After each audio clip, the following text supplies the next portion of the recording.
राज्याच्या पाणी साठ्याबद्दल आढावा घेतला आहे आणि आता जास्तीत जास्त पाणी हे पिण्याच्या करता राखीव ठेवण्याच्या सूचना माननीय मुख्यमंत्री देवेंद्र फडणवीसजींनी प्रशासनाला दिल्या आहे।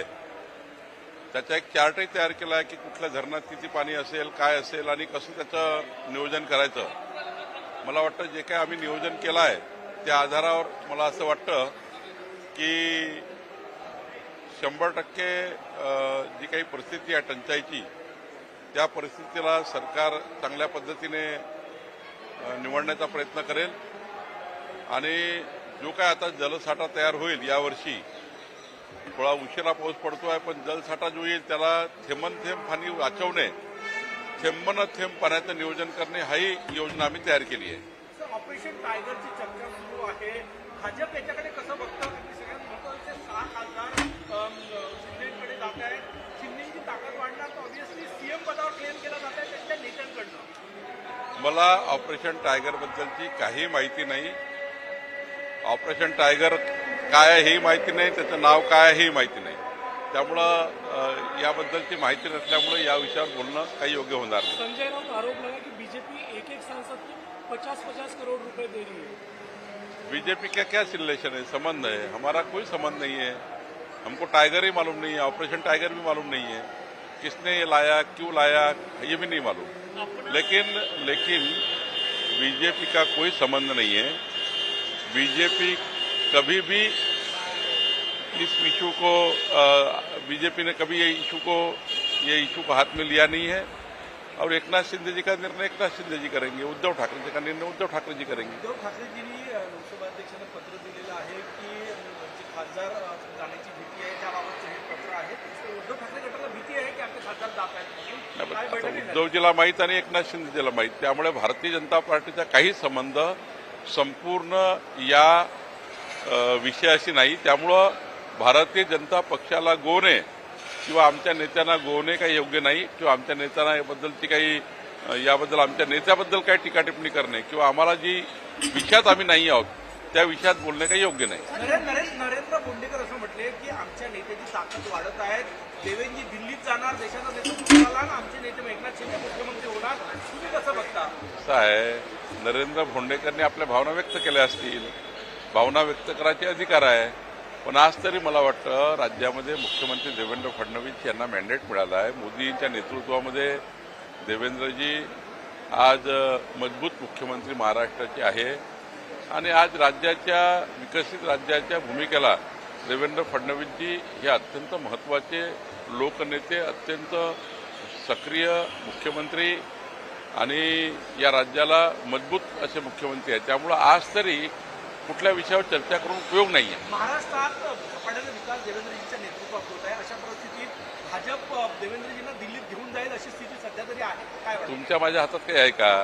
पण देवेंद्रजी हे सर्व या राज्याचा विचार केला तर सर्वकष या राज्याला विकसित राज्य करताना जो संकल्प देवेंद्र फडणवीसनी केला आहे, आमचे देवेंद्रजी आज राज्याच्या एकंदरीत 14 कोटी जनतेकरता ज्या पद्धतीने 2047चा विकसित महाराष्ट्र त्यांनी मांडला आहे आणि माननीय पंतप्रधान मोदींच्या नेतृत्वामध्ये या ठिकाणी ज्या पद्धतीनं वाटचाल चालू आहे आणि डबल इंजिन सरकारचे कामं आज ज्या पद्धतीनं आम्ही मॅन्युफॅक्चरमध्ये दिलेले आहे, मला वाटतं 2029 पर्यंत राज्याला प्रचंड मजबूतीने यश मिळालेलं आहे।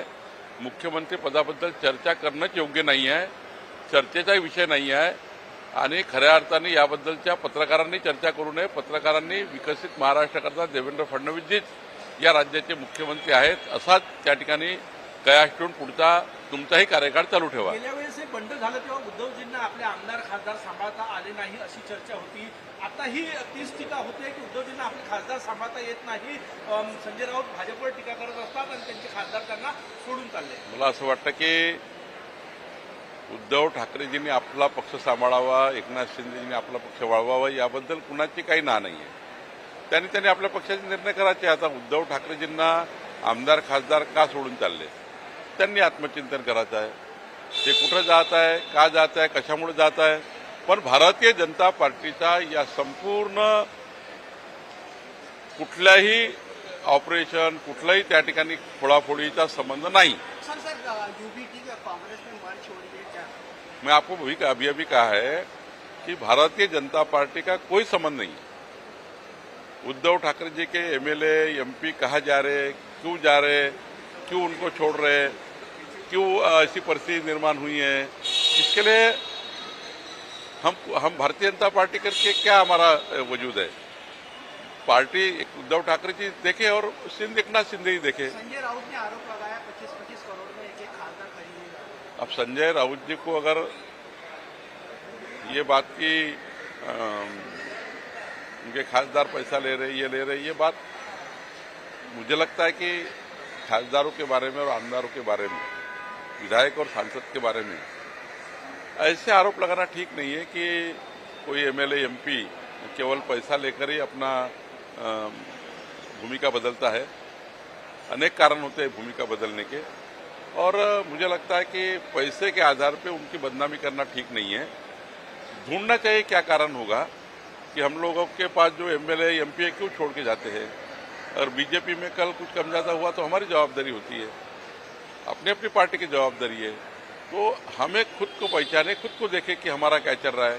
तो दूसरे के खिलाफ आरोप करके या एमएलए एमपी के खिलाफ पैसा लेने का आरोप करना मुझे लगता है ठीक नहीं है। कहीं ना कहीं भाजपा और मुख्यमंत्री पे आरोप हो रहे हैं शिवसेना की तरफ से। क्या भाजपा और मुख्यमंत्री के ऊपर मैं आपको बार बार कह रहा हूं कि भारतीय जनता पार्टी का कोई संबंध नहीं है।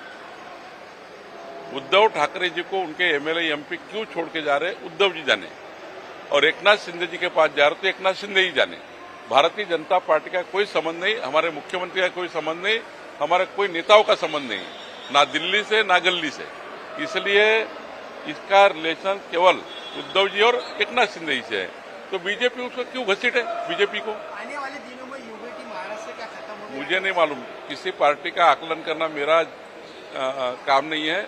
महाराष्ट्र की जनता सही आकलन करेगी और जनता निर्णय करती है। जनता जो निर्णय करेगी वो मान्य होता है।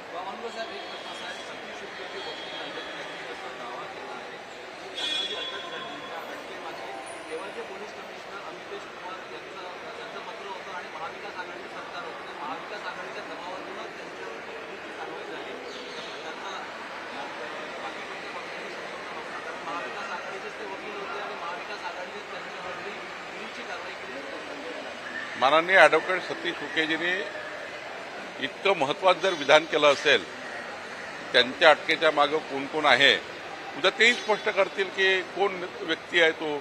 आता महाविकास आघाडी म्हटलं आहे, एखाद वेळी सांगतील पुढच्या वेळी की बाबा हा नेता याच्या मागे होता।